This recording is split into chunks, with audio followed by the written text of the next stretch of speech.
La doctrine la plus fondamentale du christianisme, la Trinité, n'a pas été révélée par Dieu. Elle a été votée par des hommes. 218 évêques ont levé la main pour le oui. 2 âmes courageuses ont voté non. Et 316 évêques ont refusé même de participer, qualifiant le concept entier de blasphème païen. Cela s'est passé à Nicée, en 325 après J.C., dans une salle contrôlée par l'empereur Constantin. Un homme qui ne serait même pas baptisé avant 12 ans. Spinoza a dénoncé cette fraude historique il y a des siècles. Et l'Église tente désespérément d'enterrer les preuves. Depuis, laissez-moi vous raconter exactement ce qui s'est passé dans cette salle, car l'Église ne le fera certainement pas. Constantin, qui venait de faire assassiner son propre fils, Crispus, et avait fait bouillir sa femme, Fausta, vive dans son bain, convoqua les évêques chrétiens à son palais. Non pas pour prier, non pas pour adorer, mais pour voter sur la question de savoir si Jésus était Dieu. L'homme dont le sang coulait littéralement de ses mains était sur le point de décider de la croyance fondamentale du christianisme par un processus politique. Les chiffres racontent l'histoire que l'Église ne veut pas que vous entendiez. Le concile de Nicée n'a pas été assisté par des milliers d'évêques, comme l'affirme l'Église. Les archives historiques montrent que seuls 318 évêques ont été invités sur environ 1800 en fonction à l'époque. C'est moins de 18% des dirigeants du christianisme. Et parmi ces 318 participants, seuls 220 ont effectivement voté. Les 98 autres se sont abstenus, sont sortis ou ont été expulsés de force pour dissidence. Ainsi, la doctrine définitive du christianisme a été décidée par environ 12% de ces évêques. Mais voici où la recherche de Spinoza devient explosive. Ces 316 évêques qui ont boycotté, ils ne sont pas restés chez eux à cause de difficultés de déplacement. Ils ont boycotté parce qu'ils considéraient la doctrine de la Trinité comme une contamination païenne du christianisme monothéiste. Des lettres de l'évêque Marcellus d'Ancyre subsistent, qualifiant la Trinité de spéculation philosophique étrangère à l'enseignement apostolique. L'évêque Eusèbe de Césarée a écrit que le concept était étranger à l'écriture et à la raison. Constantin ne se souciait pas de théologie. Il se souciait d'unité. L'Empire romain se fracturait et il avait besoin du christianisme comme colle politique. Mais les chrétiens se disputaient pour savoir si Jésus était Dieu, semblable à Dieu, ou créé par Dieu. Ainsi, Constantin, chez qui portait encore le titre de Pontifex Maximus, du culte païen du soleil, Sol Invictus, décida de régler le débat par un vote. 2 évêques ont voté non. Leurs noms étaient Théonas de Marmarique et Secundus de Ptolémée. Souvenez-vous de ces noms. Ce sont les 2 seuls hommes dans cette salle qui ont refusé de plier devant la pression impériale. Les documents pré-nicéens racontent une histoire complètement différente des croyances chrétiennes primitives. Justin Martyr, écrivant en 150 après J.C., appelait Jésus un autre Dieu et Seigneur soumis au Créateur de toutes choses. Origène, le plus grand théologien chrétien des premiers temps, a écrit que le Fils est inférieur au Père. Tertullien a déclaré qu'il fut un temps où le Fils n'était pas. Ce n'étaient pas des hérétiques, c'étaient les pères fondateurs de la théologie chrétienne. Et aucun d'eux ne croyait en la Trinité. Qu'est-ce qui a changé? Constantin a injecté la philosophie grecque dans le monothéisme juif. Le concept de la Trinité provient directement de la théorie platonicienne des triades divines, le Un, le Logos et l'âme du monde. On le retrouve dans la religion égyptienne, Osiris, Isis et Horus. Il apparaît dans l'hindouisme, Brahma, Vishnu et Shiva. La Trinité n'a pas été révélée par Jésus ou ses apôtres. Elle a été empruntée au paganisme pour rendre le christianisme acceptable aux philosophes grecs et aux païens romains. Spinoza a découvert quelque chose d'encore plus dommageable dans les archives historiques. Le mot « Trinité » n'apparaît jamais dans la Bible, pas une seule fois. Le plus proche et 1 Jean 5, 7, 8, qui dit « Il y en a 3 qui rendent témoignage dans le ciel, le Père, le Verbe et le Saint-Esprit. » Mais voici le coup de théâtre. Ce verset n'existe dans aucun manuscrit grec avant le XIVe siècle. Il a été ajouté par un scribe plus de 1000 ans après la rédaction de la Bible. L'Église a littéralement inséré de fausses écritures pour soutenir une doctrine votée. Examinons ce que Jésus a réellement dit sur lui-même. Dans Marc 12, 29, Jésus déclare « Écoute, Israël, l'Éternel, notre Dieu, l'Éternel est un. » Il cite le Shema, la déclaration centrale du monothéisme juif. Dans Jean 17, 3, Jésus prie le seul vrai Dieu, comme quelqu'un de séparé de lui-même. Dans Marc 10, 18, Jésus dit « Pourquoi m'appelles-tu bon? Nul n'est bon que Dieu seul. » Ce ne sont pas les paroles de quelqu'un qui prétend faire partie d'une trinité. Commentez, votez, si vous commencez à comprendre que la doctrine fondamentale du christianisme a été décidée par la politique et non par la révélation. Les motivations de Constantin étaient transparentes. Il devait fusionner le christianisme avec le paganisme romain pour unifier son empire. Les païens avaient des trinités. Les chrétiens avaient le monothéisme. Solution: voter pour que le christianisme ait aussi une trinité. Les évêques qui étaient d'accord ont obtenu la faveur impériale. Les 2 qui ont voté non ont été exilés.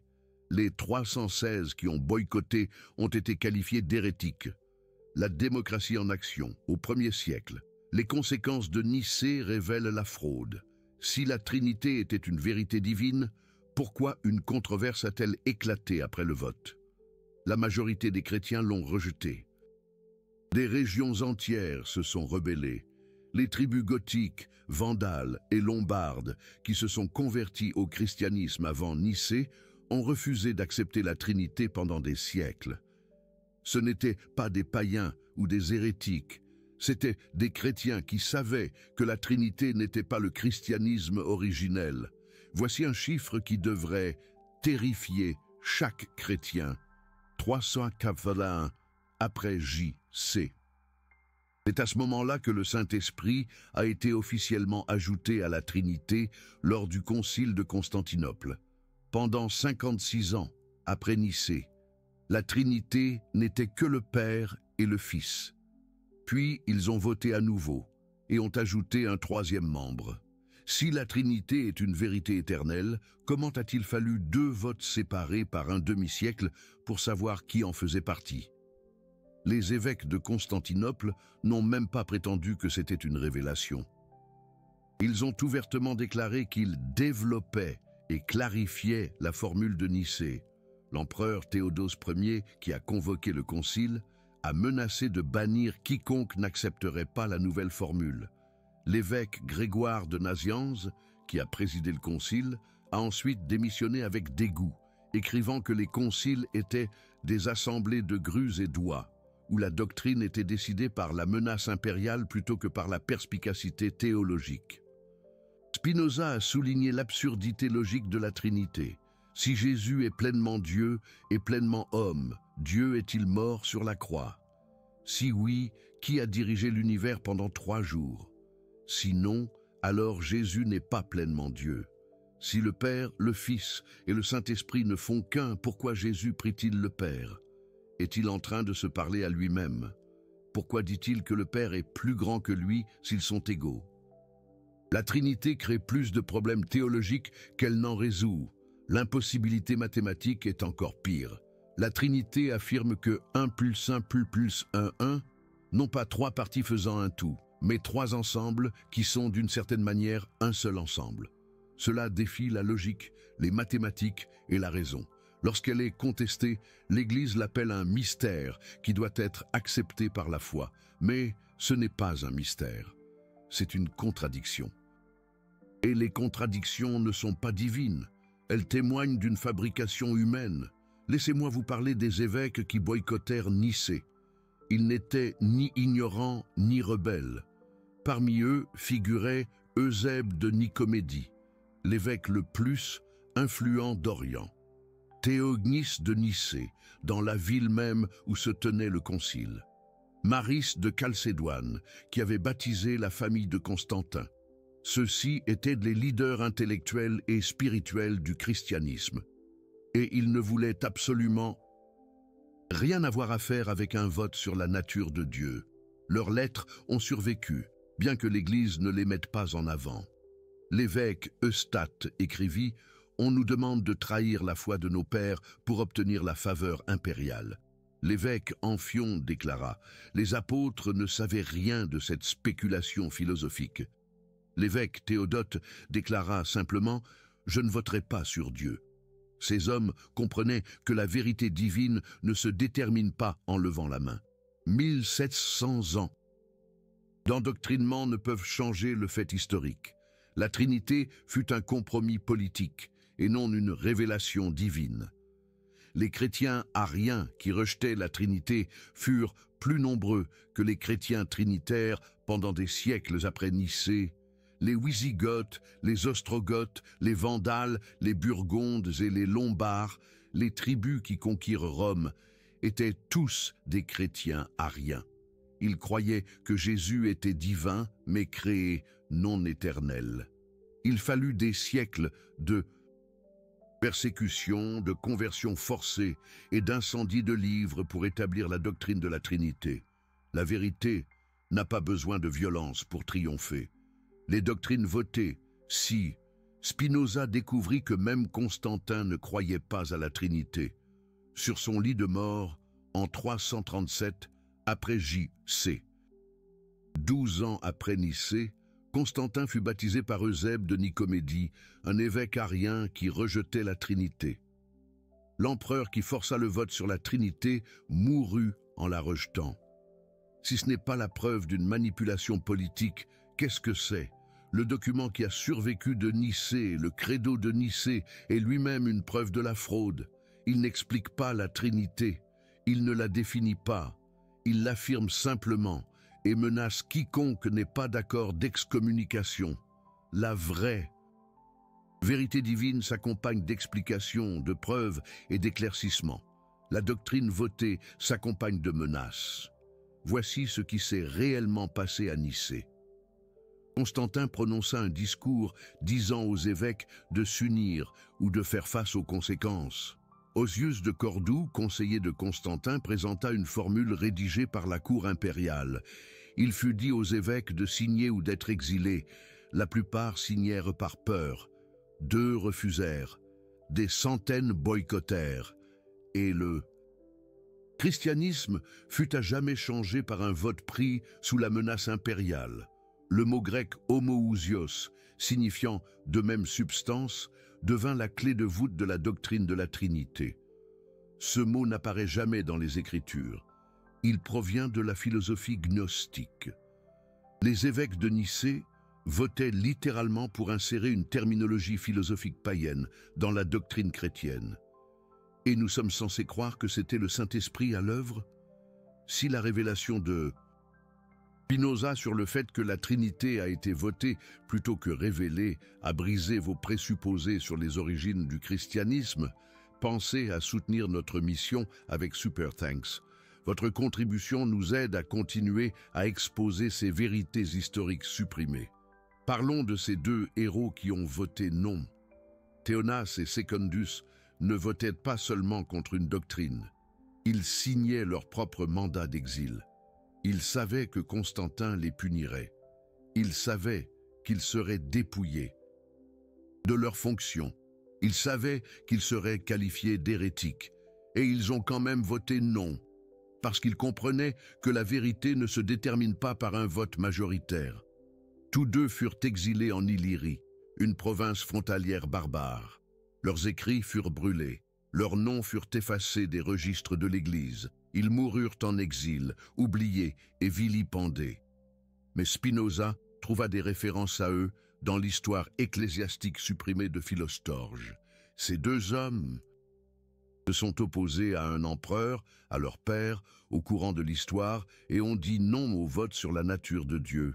Comparez cela aux 218 qui ont voté oui. Beaucoup se sont rétractés plus tard.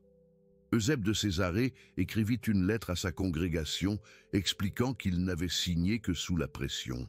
D'autres ont prétendu avoir été confus par les termes philosophiques grecs. D'autres encore ont admis avoir voté oui pour éviter l'exil. Est-ce ainsi que la vérité divine est établie?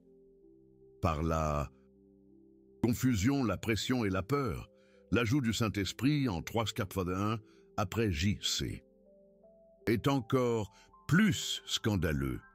Pendant les 300 premières années du christianisme, le Saint-Esprit était la force active de Dieu et non une personne. Le christianisme juif ne l'a jamais considéré comme faisant partie d'une divinité. La transformation du Saint-Esprit en une personne coégale au Père et au Fils a nécessité l'importation de plus de philosophie grecque. Cette fois, des stoïciens qui croyaient à un pneuma divin, esprit, qui imprégnait toute chose. Réfléchissez à ceci. La doctrine centrale du christianisme a nécessité 2 conciles impériaux à 56 ans d'intervalle, avec des participants différents, aboutissant à des conclusions différentes, toutes 2 imposées par la menace impériale. Les évêques qui assistèrent à Constantinople en 381 après JC ont ouvertement admis qu'ils étaient innovateurs. Grégoire de Nice écrivit qu'il ajoutait de la précision à Nicée. Précision ou invention? Comment une vérité éternelle peut-elle avoir besoin de précision? Comment une révélation divine peut-elle avoir besoin d'innovation? À moins que ce ne soit pas une révélation, mais une construction humaine affinée par essai et erreur. La violence qui a suivi ces votes révèle leur vraie nature. Les chrétiens ariens ont été massacrés. Leurs églises ont été confisquées. Leurs livres ont été brûlés. Leurs évêques ont été exilés ou exécutés. Si la Trinité était une vérité divine évidente, pourquoi a-t-elle nécessité des siècles de bains de sang pour s'établir? La vérité convainc par l'épreuve. Les mensonges exigent la force.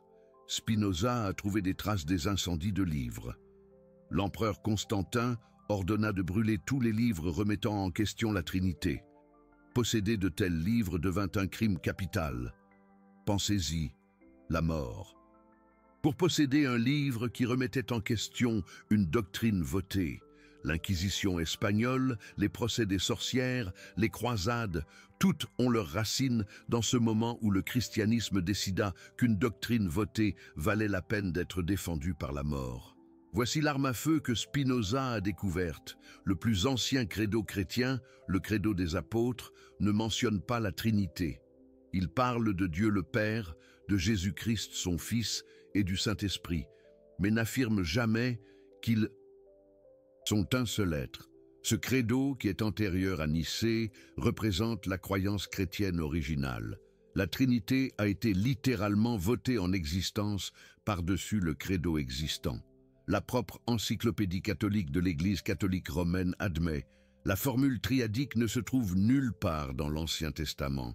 Il n'y a aucune preuve qu'aucun auteur sacré n'ait même soupçonné l'existence d'une Trinité au sein de la divinité. » Relisez cela. La propre érudition de l'Église admet que la Trinité n'est pas dans sa Bible. 218 mains se sont levées.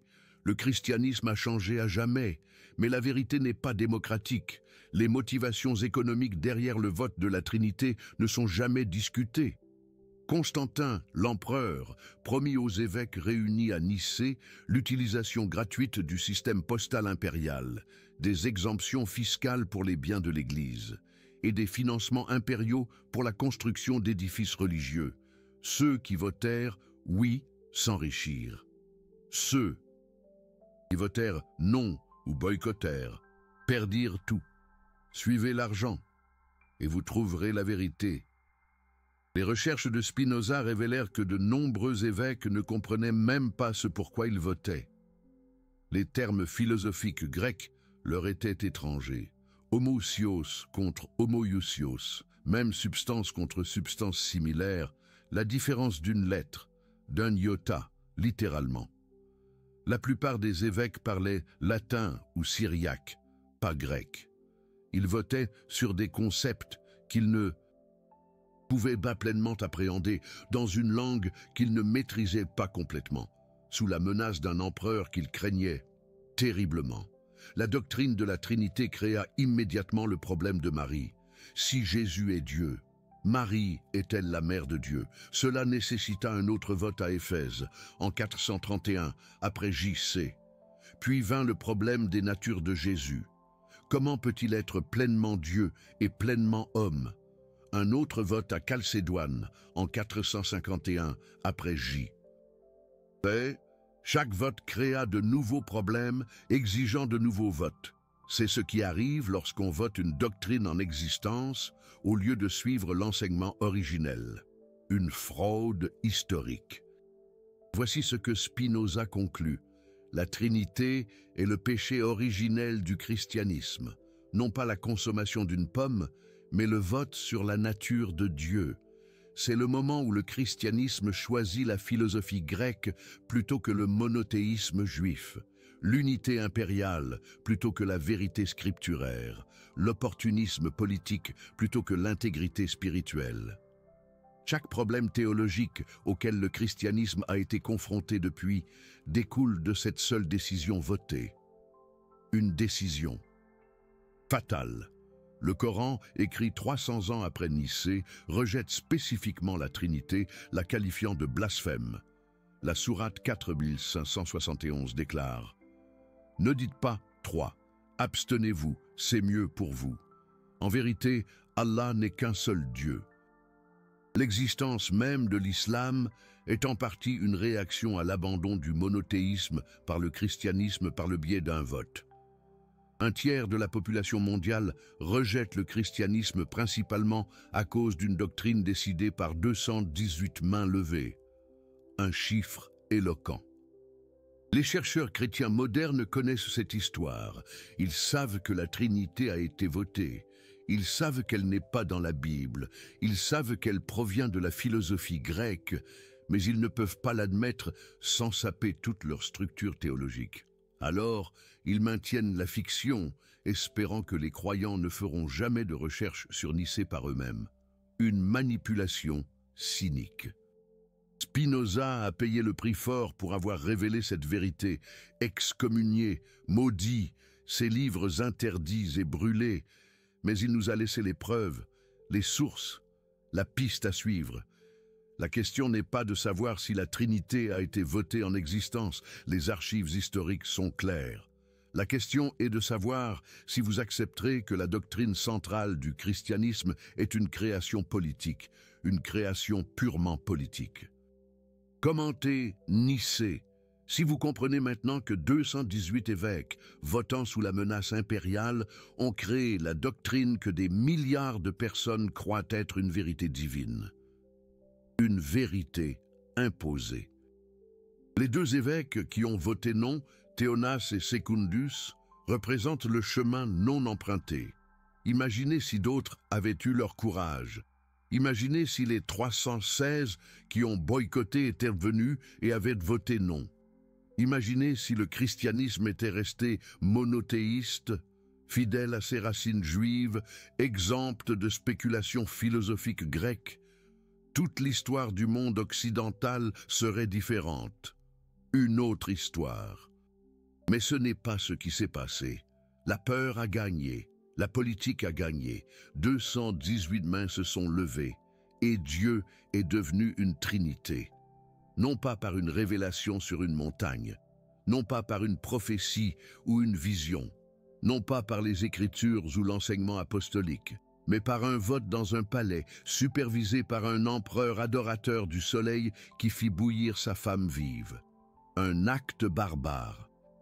C'est le christianisme que vous avez hérité. C'est la doctrine que l'on vous dit de croire sans question. C'est le mystère que vous êtes censé accepter par la foi. Mais ce n'est pas un mystère, c'est de l'histoire. Et l'histoire montre que la Trinité n'a pas été révélée. Elle a été votée, 218 contre 2, avec 316 refusant de participer à la farce. Une farce, histoire. La vérité a toujours été disponible. Spinoza l'a trouvée. Je vous la montre. La question est maintenant simple. Croirez-vous ce qui a été voté, ou chercherez-vous ce qui a été enseigné à l'origine? Accepterez-vous la doctrine du Concile de Constantin, ou honorerez-vous le courage de Théonas et de Secundus? Un choix crucial. Mais il y a plus de preuves que Spinoza a découvertes et que l'Église veut désespérément enterrer. Le vote ne s'est pas arrêté à Nicée, entre 325 et 787 après J.C. Il y a eu 7 conciles œcuméniques où les évêques ont voté sur les doctrines chrétiennes fondamentales. 7 fois, des hommes ont levé la main pour décider ce qu'est Dieu, ce qu'est Jésus, ce qu'est Marie, ce que signifie le salut. Chaque vote a été précédé de décennies de conflits violents. Chaque vote a été imposé par le pouvoir impérial. Chaque vote a changé le christianisme à jamais. 7 fois. Le second concile de Constantinople en 553 après J.C. a voté pour condamner Origène, le plus grand théologien chrétien du début, comme hérétique. Pourquoi? Parce qu'Origène enseignait que la Trinité n'était pas coégale, que le Fils était subordonné au Père. C'était le christianisme dominant pendant 200 ans. Puis 164 évêques ont levé la main. Et soudain, Origène est devenu un hérétique. Ses livres ont été brûlés. Ses disciples ont été persécutés. L'histoire a été réécrite pour prétendre que la Trinité avait toujours été acceptée. Une réécriture. De l'histoire. 400 ans de théologie effacés par 164 mains levées. Un acte inqualifiable. Examinons la mécanique réelle de ces votes. Les évêques arrivaient au concile avec des escortes armées. Ceux qui étaient connus pour s'opposer à la position impériale étaient parfois arrêtés en route. Le vote était public, pas secret. Tout le monde pouvait voir qui votait contre la préférence de l'empereur. Est-il étonnant que les votes aient été généralement écrasants? Lorsque la dissidence signifie l'exil ou la mort, le consensus arrive facilement.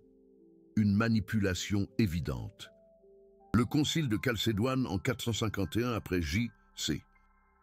a dû voter pour savoir si Jésus avait une ou deux natures. Les évêques étaient si confus par la complexité philosophique qu'ils ont initialement refusé de voter. L'empereur Marcien a menacé de déplacer la capitale de l'Empire s'il ne parvenait pas à une décision. Soudain, la clarté est apparue. 520 évêques ont voté que Jésus avait 2 natures en une personne. Non pas parce que la théologie est devenue claire, mais parce que la politique exigeait une réponse. Une réponse politique. Voici ce que personne ne mentionne. Ces conciles étaient exclusivement masculins, exclusivement cléricales et majoritairement grécophones. Le chrétien moyen, les pêcheurs, les agriculteurs et les marchands qui suivaient réellement les enseignements de Jésus n'avaient aucune voix. Les femmes, qui furent les premières témoins de la résurrection, ont été interdites de participer. Les chrétiens juifs qui connaissaient personnellement Jésus ont été exclus comme hérétiques. La doctrine a été décidée par une classe cléricale d'élite au service des intérêts impériaux, une classe dominatrice. Et Spinoza a trouvé des registres financiers montrant que les évêchés sont devenus incroyablement riches après avoir soutenu la doctrine impériale. Les revenus de l'évêque de Constantinople ont augmenté de 50 fois après avoir soutenu la Trinité. L'évêque d'Alexandrie a reçu de vastes domaines égyptiens. L'évêque de Rome a obtenu le pouvoir temporel sur l'Italie centrale. Il ne votait pas seulement sur la doctrine. Il votait pour la richesse et le pouvoir et la richesse. La manipulation linguistique est stupéfiante.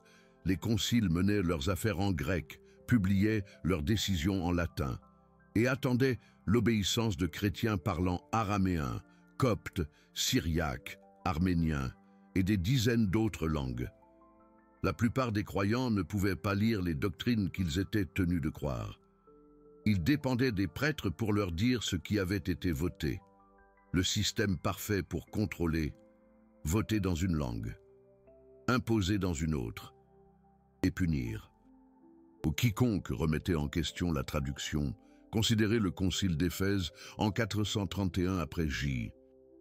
C'est où ils ont voté pour savoir si Marie était Théotokos, mère de Dieu, ou Christotokos, mère du Christ. La différence théologique semble mineure, mais les implications politiques étaient énormes. Si Marie a engendré Dieu, elle devient quasi divine. Si elle a engendré le Christ, elle reste humaine. Le vote a été de 200 voix contre 0. Pourquoi? Parce que l'évêque Cyril d'Alexandrie a arrêté les évêques opposants avant le vote. La démocratie à son meilleur, la dissidence équivalait à la mort, l'accord équivalait à de l'or. La formule pour créer une doctrine était simple. Le vote le plus dommageable a eu lieu lors du troisième concile de Constantinople en 681 après J. Ils ont voté que Jésus avait deux volontés, divine et humaine, qui n'entraient jamais en conflit. Pensez à l'absurdité. Ils prétendent que Jésus a simultanément voulu mourir, volonté humaine, et ne pouvait pas mourir, volonté divine, voulu souffrir, humain, et ne pouvait pas souffrir, divin. Ne connaissait pas l'heure du jugement, humain, mais savait tout, divin. La contradiction logique est époustouflante. Mais 174 évêques ont levé la main, et cela est devenu une croyance obligatoire. Spinoza a découvert des lettres d'évêques admettant qu'ils avaient voté pour des doctrines incompréhensibles. L'évêque Théodore a écrit « Je ne comprends pas ce à quoi j'ai consenti, mais je fais confiance à la sagesse de l'empereur. » L'évêque Paul a avoué « La philosophie me dépasse, mais l'exil est assez clair. » L'évêque Marc a simplement déclaré « Je vote pour manger ».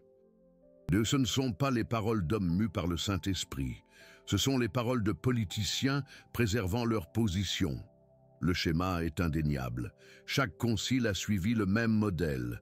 Un différend théologique menace l'unité impériale.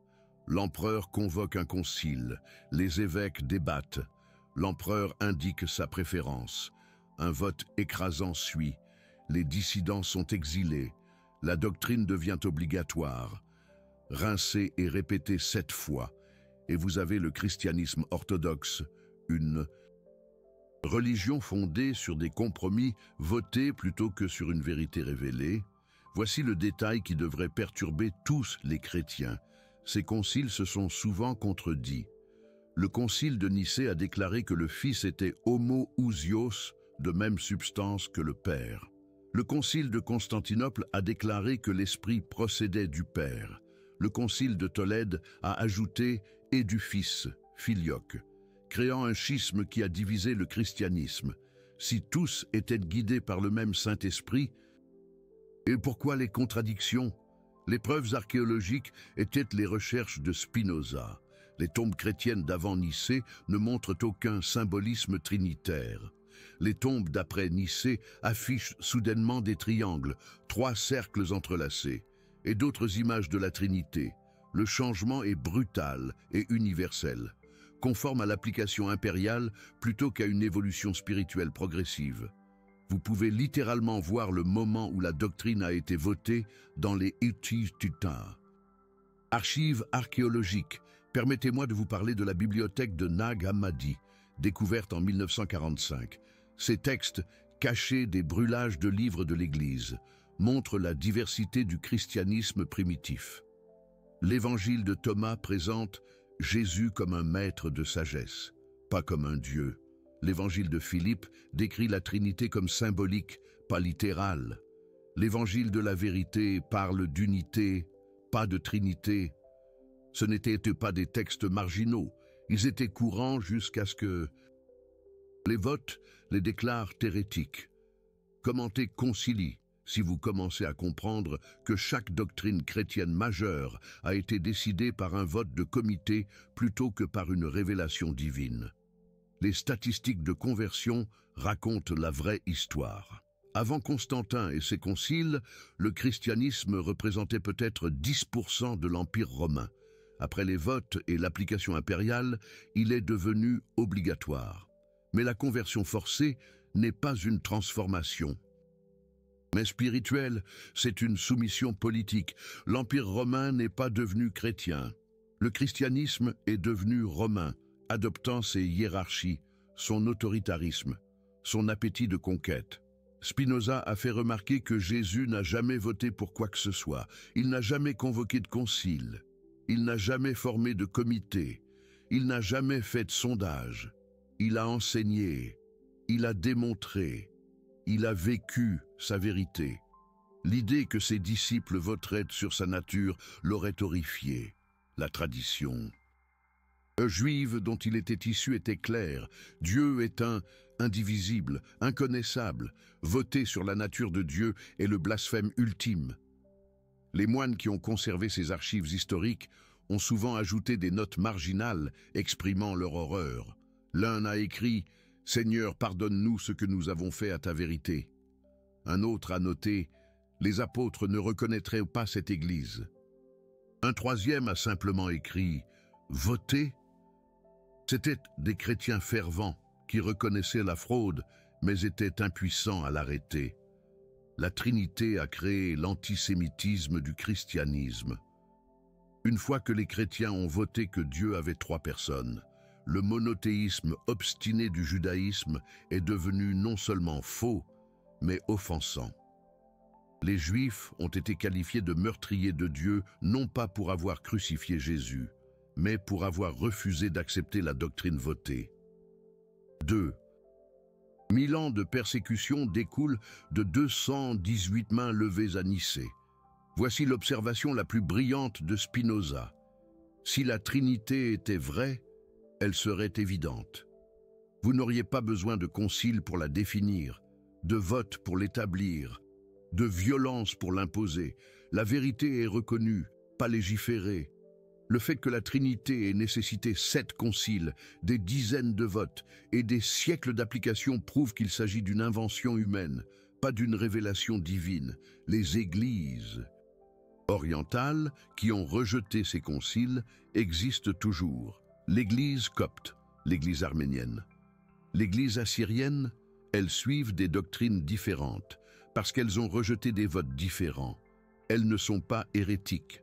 Ce sont des chrétiens qui n'ont pas laissé les empereurs dicter leur théologie. Leur existence même prouve que la doctrine est politique, pas universelle.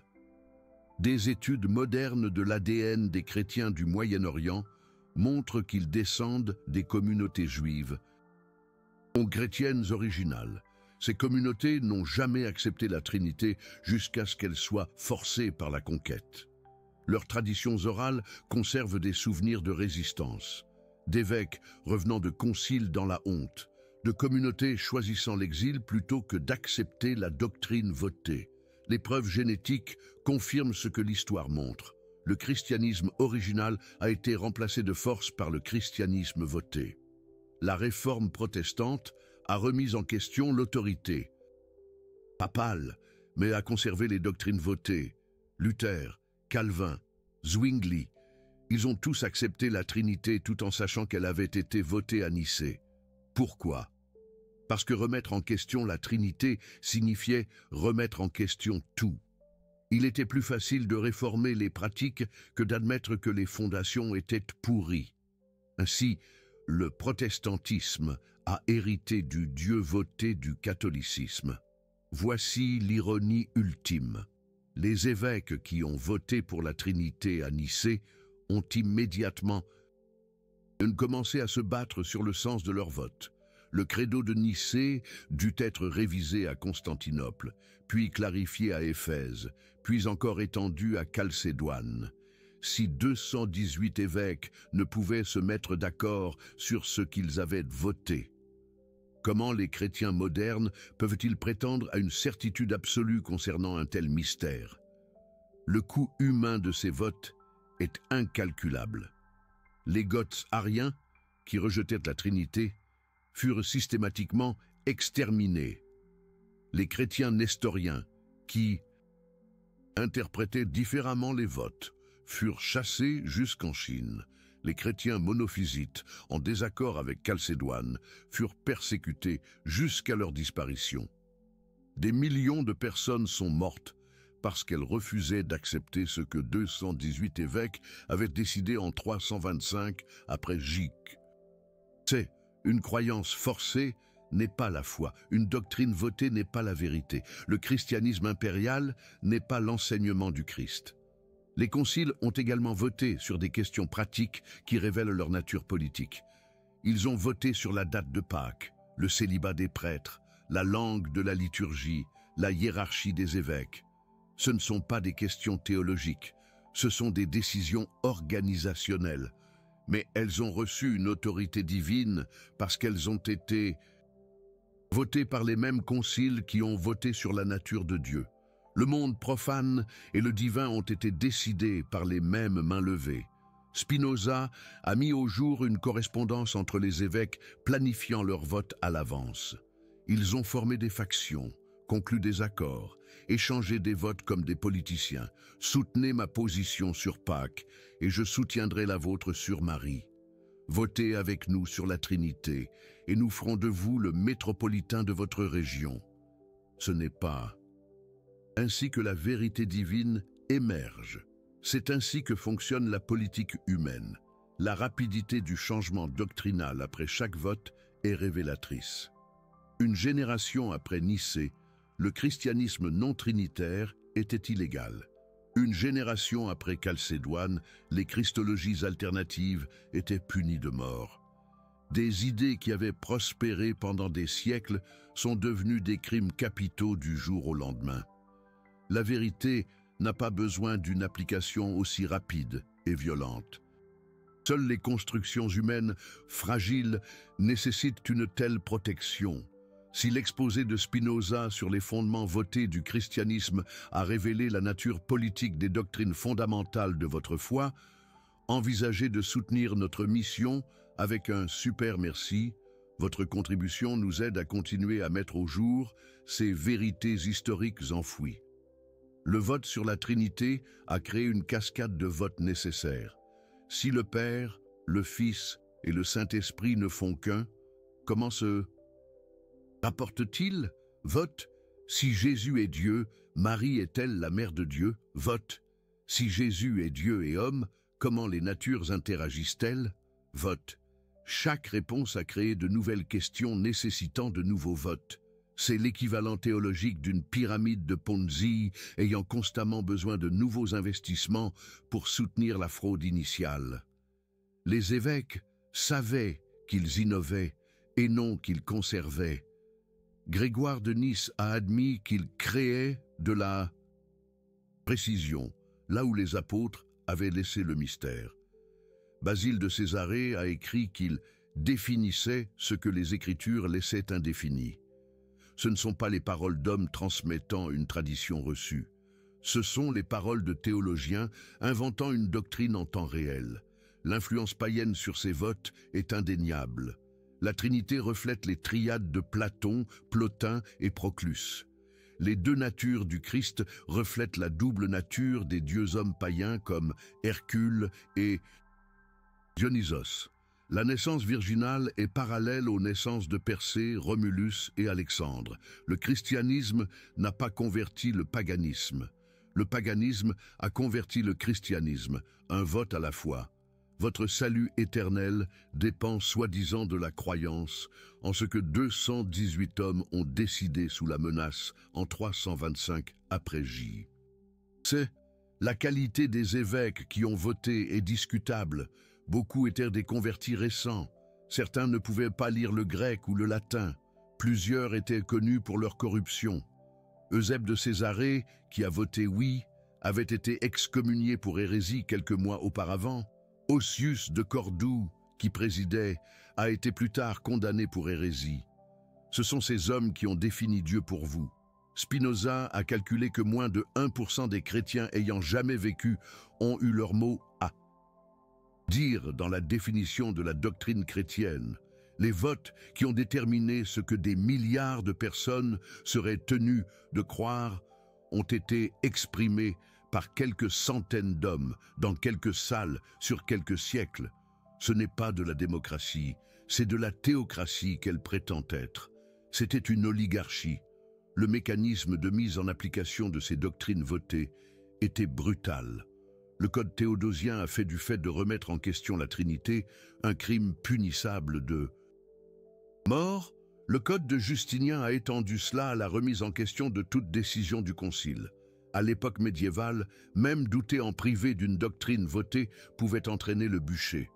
L'Inquisition a tué plus de chrétiens pour avoir remis en question la doctrine votée que Rome n'en a tué pour avoir été chrétien. Réfléchissez à ce que cela signifie. Le christianisme est passé d'une religion persécutée pour avoir refusé de vénérer l'empereur à une religion persécutant les autres pour avoir refusé de vénérer une trinité votée. Les persécutés sont devenus les persécuteurs, les martyrs sont devenus les bourreaux. Et tout cela a dépendu des votes pris dans les palais impériaux. Les preuves textuelles compilées par Spinoza sont accablantes. Avant Nicée, un christianisme diversifié. Après Nicée, une uniformité imposée. Avant Nicée, une exploration théologique. Après Nicée, une rigidité dogmatique. Avant Nicée, des variations locales. Après Nicée, une standardisation impériale. Les Céta. Les votes n'ont pas clarifié le christianisme, ils l'ont calcifié. Voici la question posée par Spinoza à laquelle personne ne peut répondre. Si le Saint-Esprit a guidé ces conciles, pourquoi a-t-il fallu 7 tentatives sur 462 ans pour bien définir la doctrine? Un Dieu omniscient a-t-il besoin d'autant de votes pour s'expliquer? Ou des humains imparfaits tâtonnaient-ils dans l'obscurité, transformant leurs meilleures suppositions en dogmes? Les évêques eux-mêmes connaissaient la réponse. Lorsqu'ils ont levé la main à Nicée, lorsqu'ils ont voté pour faire de Dieu une trinité, lorsqu'ils ont transformé le monothéisme juif en philosophie grecque, ils savaient qu'ils franchissaient une ligne. Certains étaient enthousiastes, d'autres étaient réticents, 2 ont été héroïquement défiants, mais ils savaient tous qu'ils faisaient quelque chose de sans précédent, voter sur la nature de Dieu. 218 mains se sont levées.